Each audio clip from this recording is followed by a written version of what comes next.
Hello everyone, welcome back to our lesson of polynomials. In the previous lesson, we talked about the end behavior of polynomials. We used the graph and also expression of the polynomial to predict how y changes based on the y value, based on the x values. So today we are going to continue to talk about the graph of polynomials, and this time we are going to focus on the zeros of polynomials.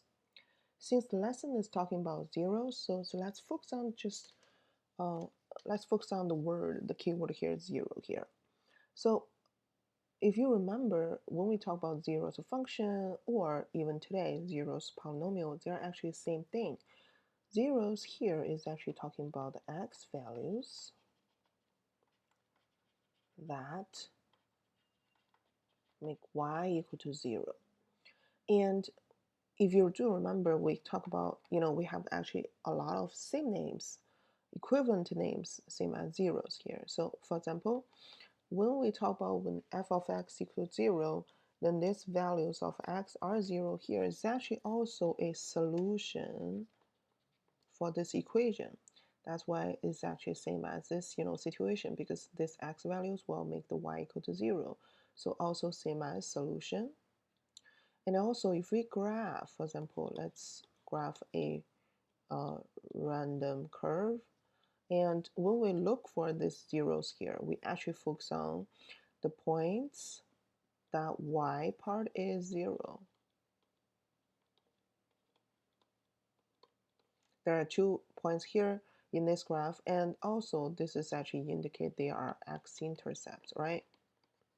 So as you can see, there's a lot of same names here. And also, besides we call solution, we can also call the roots. Again, same idea. So, no matter what names we're talking about, they're actually the same thing. The focus is we actually look for the x values here. That makes y equal to 0.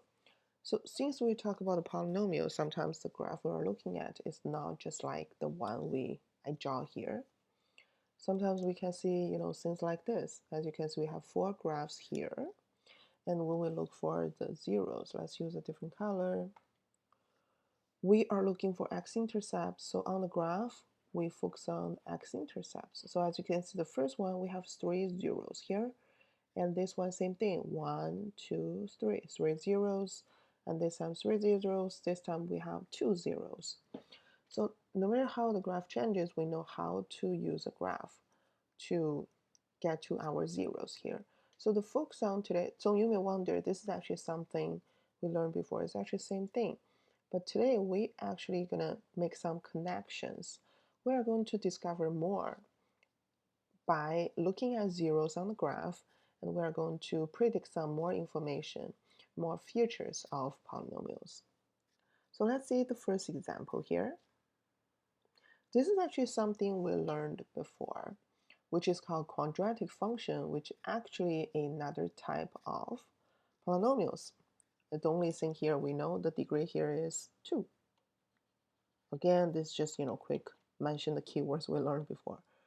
So also I put a graph here, and as you can see on the graph, we can easily indicate the zeros, which is this 2 value, and the value here is 5, 0, so meaning one of the 0 is x equal to 5, and this point is -1, 0. So this indicate another zeros is x equal to -1. So now we have zeros here. So now I want to just, do not focus on the graph here. Let's just think about this one algebraically. So as we mentioned before, when we solve this equation, when we solve this equal to 0, what we can do is we can try quadratic formula. We can also try AM method. So some students already figure out the 2 values we can use to predict this one, which is going to be -5 and +1. As you can see here, -5 plus 1, when we, multiply them together, we can actually get -4 here. So that's why, that's how we factor this. But you may wonder, why do we factor? So I want to use algebra way to figure out the factor, figure out the 0 here. So next thing we know, The 0 is actually x equal to 5, x equal to -1, exactly the one we are talking about here. But my focus here is actually this. This is our zeros, and we use 0 and can actually predict, because this is a factor. We factor the function, so that's why each part we call the factor of the polynomial. So let me write it down here. So that means x minus 5 and x plus 1 are the factors of polynomial.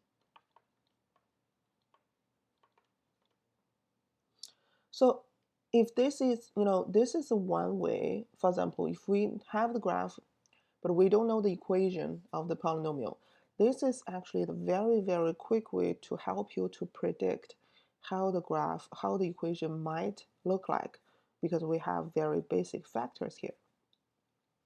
So this is one way we can just, use the zeros to analyze the factors of the polynomial. So for the students, if you're still a little bit confusing here, we are going to do some examples in the next video. So you don't need to look like a very long video in one thing. So in the next video, we are going to review something, not really review, we are going to use this feature to use a graph and analyze the factors of the polynomial. And we are also going to use zeros to sketch the draft graph of the polynomial. See you soon in the next video, and thank you so much for watching this video and study this topic with me.